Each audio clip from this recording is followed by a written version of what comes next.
In April this year, the Senate unanimously approved a motion to hold its sittings in Turkana County,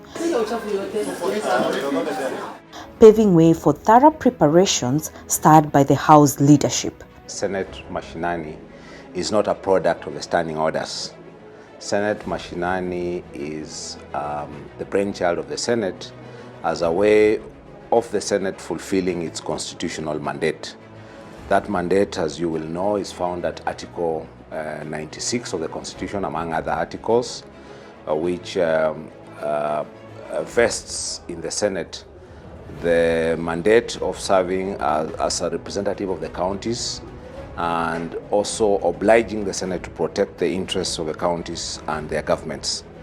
So as an incident of that role that is bestowed on the Senate by the Constitution, it behoves the Senate then to think of the means, the avenues by which to reach that constituent, that major constituent called the counties and their governments, on whom an obligation has been placed by the Constitution on the Senate to be their custodian, to look out for their interests. We are doing this pursuant to Article 126 of our Constitution, which mandates a House of Parliament, either Senate or National Assembly, to hold their sittings anywhere within the Republic of Kenya. It's not only in Nairobi.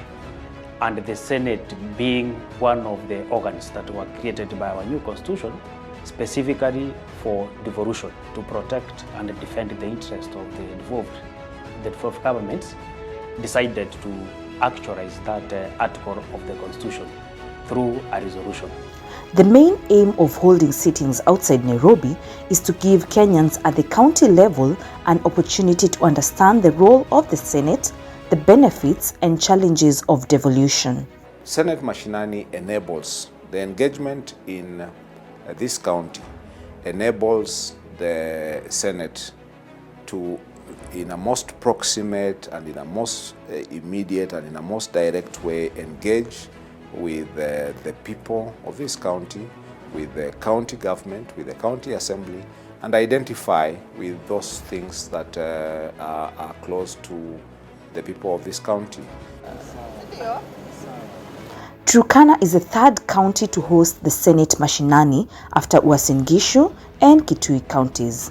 In 2018, in Uasin Gishu County, 2019 in Kitui County, and as we have rightfully put it, there was COVID.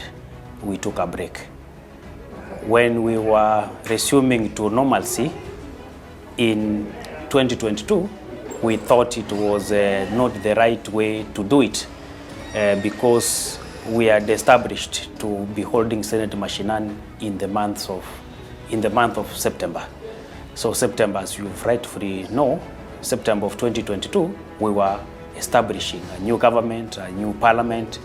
By then, we did not even have the leadership of the Senate to consult on where we can hold the Senate Mashinani. That is why we're here now in 2023.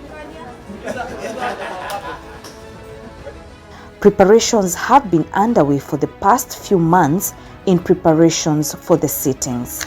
There are people living in the county, there are county assemblies prosecuting their affairs. We try to fit into that, except for making a few modifications that are necessary, maybe by virtue of the additional numbers that have to come to the premises, by virtue of the fact that there may be other guests who will be coming, there may be some changes in security arrangements, there may be changes that will be required to enable the accommodation of both our staff and the staff of the county assembly, because remember, we do not displace fully. Collaboration, and it has worked well for us, especially in Turkana County. We've received all the necessary support from all the arms of government here in Turkana, right from the county assembly itself. Remember, they even had to amend their calendar, go on recess to allow us use their chamber and their premises. A lot of collaborations has been going on between the Senate and the County Assembly of Turkana to ensure the sittings are carried out as expected. For example, that we have power, difficulties of power, electricity, outages. So in order to ensure continuity of the proceedings, which we are relaying around the country, we have to try to find alternative power. In the chamber, the assembly chamber is smaller than the chamber of the Senate, so that means that we will not be fully able to accommodate all the senators without making some arrangements. The chamber does not traditionally have its proceedings relayed on television, so we have to make it television ready. So those kind of arrangements, those kind of plans, the Wi-Fi and internet may not be, the bandwidth may not be adequate for the kind of usage that we are going to have, so we enhance that. So arrangements of this kind. Main challenge that we've experienced as we are preparing to this is the distance from Nairobi to Lodwar.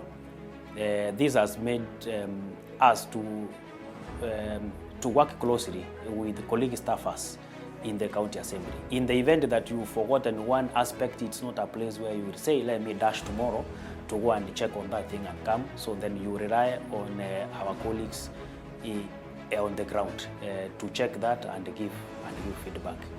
The other challenge that we've gotten is that in the event that you need to source for specialist materials or equipment, a majority of the service providers, we have to pick them from Nairobi. Mashinani is a phenomenal project, and it is democracy at work. It is the trinity of roles of the Senate on display at once. So it is Senate in the exercise of its legislative mandate, because we will be, the Senate will be considering various pieces of legislation. The Senate in its representative role, in a very direct, as I said, and proximate manner, meeting with the counties, with their governments, looking at the things that matter to them, engaging with them on their challenges and the opportunities.